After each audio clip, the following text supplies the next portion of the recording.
Welcome to Not Milk Never Milk. Subscribe if you're lactose intolerant. In this video, I will explain how to use template N8n full guide. Open N8n, import the template, and immediately connect required credentials and endpoints so the workflow can run. Configure triggers, adjust node settings, and replace placeholders with real values before testing.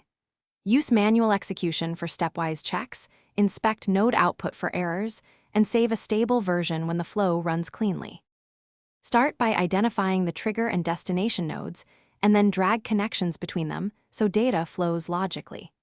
Map payload fields deliberately to target node inputs to prevent nulls or type errors.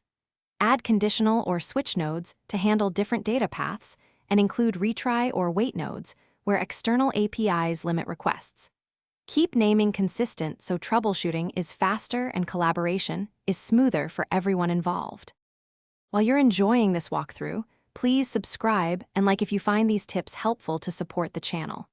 Quick recommendation: a smart speaker like the Echo Dot pairs nicely with automated home workflows to announce events or trigger routines from N8n, and it can add personality to alerts.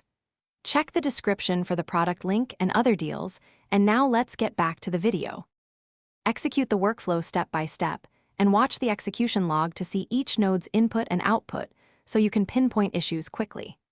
Replace live data with sample payloads to reproduce bugs safely, and edit node parameters to test fixes.